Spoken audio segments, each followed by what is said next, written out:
Hi friends, welcome back to Arc Tutorials. This is MongoDB full tutorial series for beginners.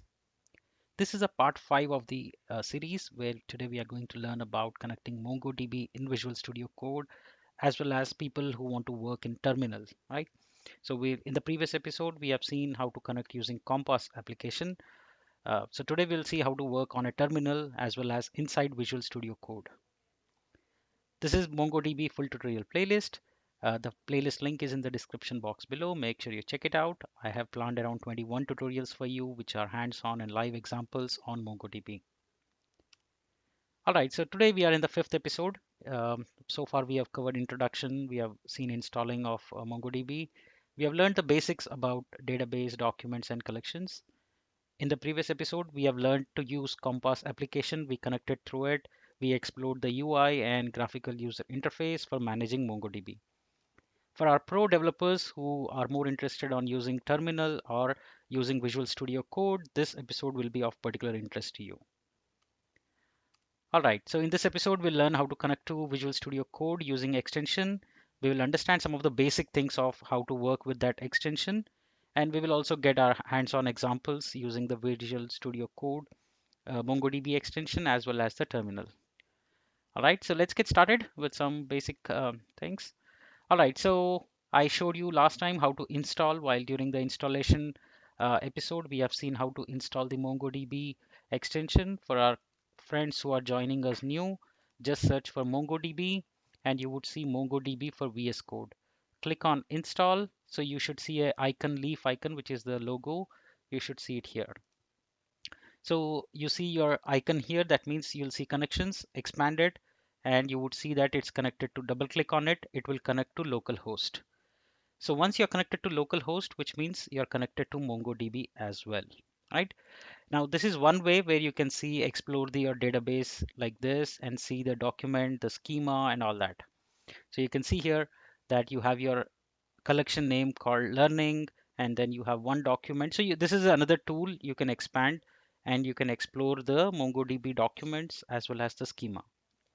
Now, for our friends who want to explore and learn MongoDB via commands and all that, I'm going to show you that now for you. So the first thing we should do is navigate to the folder, right? So wherever you have your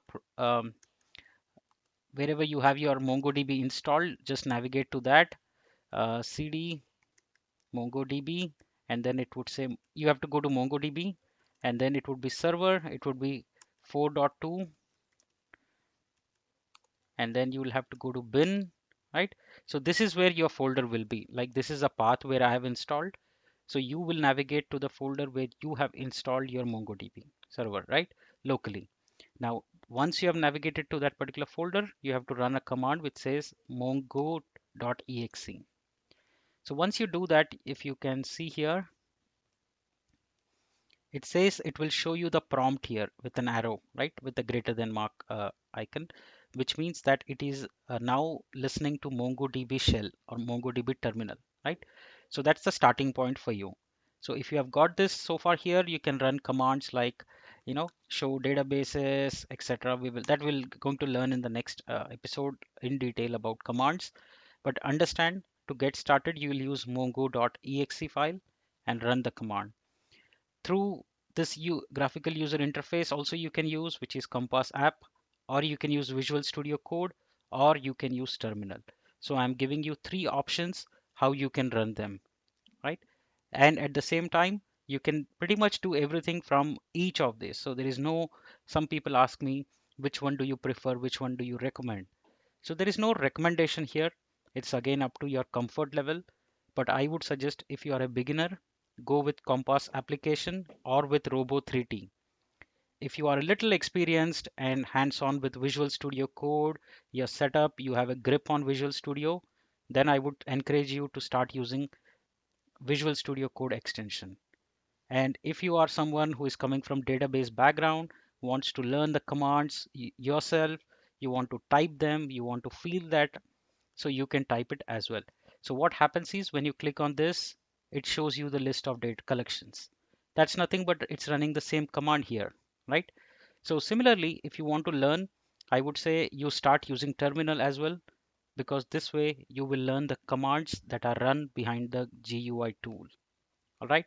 So that's a quick tutorial for today. I'll keep it short and simple because from next episode onwards, we are going to start heavily on all the settings like database, collections, documents, updating, CRUD, and much, much more.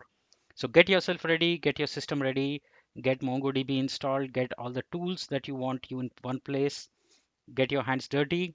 In the next episode, we'll start with creating and dropping databases. That's purely hands-on tutorials. Thank you so much for joining. See you in the next episode of part 6.